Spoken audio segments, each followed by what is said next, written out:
एक जंगल में एक बहुत पुराना बरगद का पेड़ था।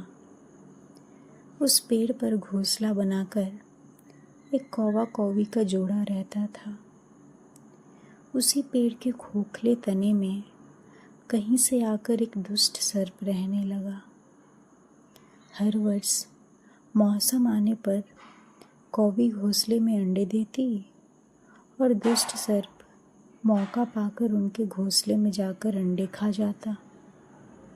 एक बार जब कौवा और कौवी जल्दी भोजन पाकर शीघ्र ही लौट आए तो उन्होंने उस दुष्ट सर्प को अपने घोंसले में रखे अंडों पर झपटते देखा।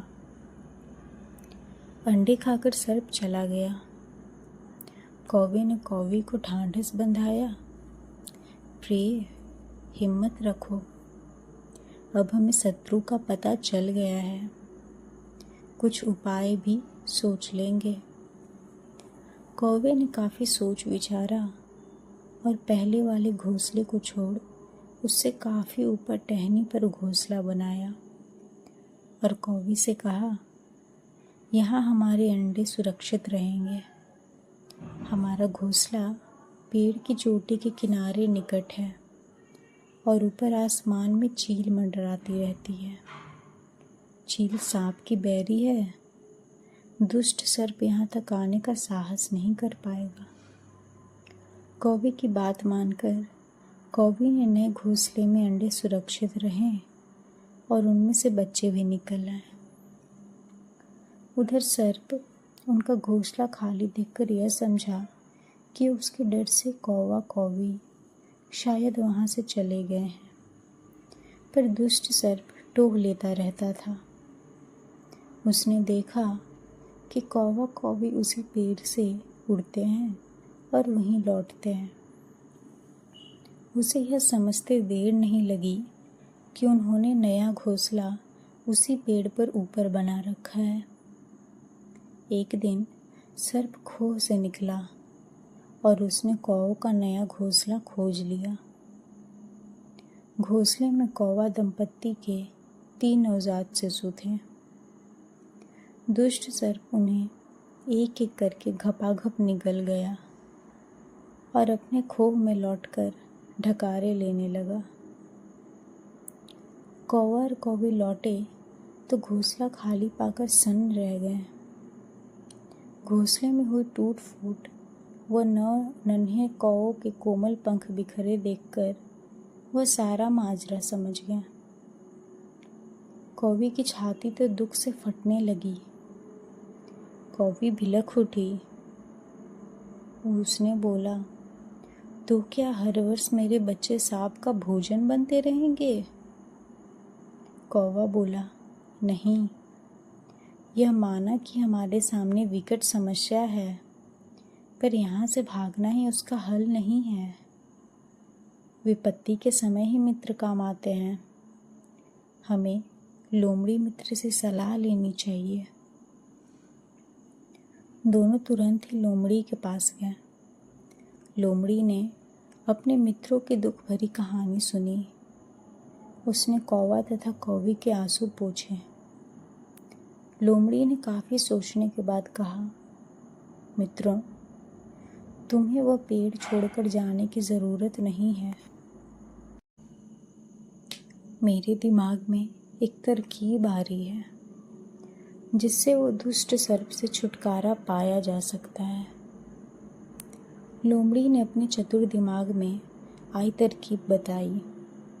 लोमड़ी की तरकीब सुनकर कौवा कौवी खुशी से उछल पड़े। उन्होंने लोमड़ी को धन्यवाद दिया और अपने घर लौट आए। अगले ही दिन योजना अमल में लानी थी। उसी वन में बहुत बड़ा सरोवर था। उसमें कमल और नरगिस के फूल खिले रहते थे। हर मंगलवार को उस प्रदेश की राजकुमारी अपनी सहेलियों के साथ वहाँ जल क्रीड़ा करने आती थी। उनके साथ अंगरक्षक तथा सैनिक भी आते थे।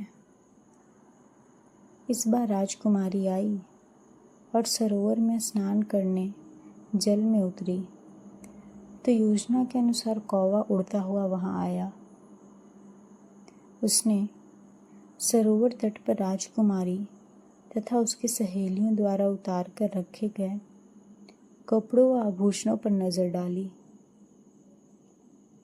कपड़े से सबसे ऊपर था राजकुमारी का प्रिय हीरे व मोतियों का विलक्षण हार।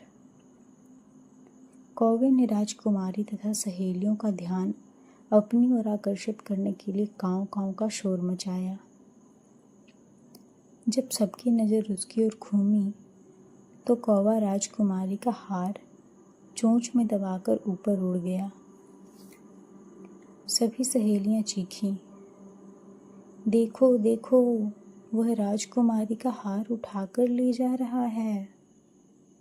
सैनिकों ने ऊपर देखा तो सचमुच एक कौवा हार लेकर धीरे धीरे उड़ता जा रहा था। सैनिक उसी दिशा में दौड़ने लगे। कौवा सैनिकों को अपने पीछे लगाकर धीरे धीरे उड़ता हुआ उसी पेड़ की ओर ले आया। जब सैनिक कुछ ही दूर रह गए तो कौवे ने राजकुमारी का हार इस प्रकार गिराया कि वह सांप वाले खोह के भीतर जा गिरा। सैनिक दौड़कर खोह के पास पहुंचे। उनके सरदार ने खोह के भीतर झांका। उसने वहां हार और उसके पास में ही एक काले सर्प को कुंडली मारे देखा। वह चिल्लाया, पीछे हटो, अंदर एक नाग है। सरदार ने खोह के भीतर भाला मारा। सर्प घायल हुआ और फुफकारता हुआ बाहर निकला। जैसे ही वह बाहर आया, सैनिकों ने भालों से उसके टुकड़े टुकड़े कर डाले।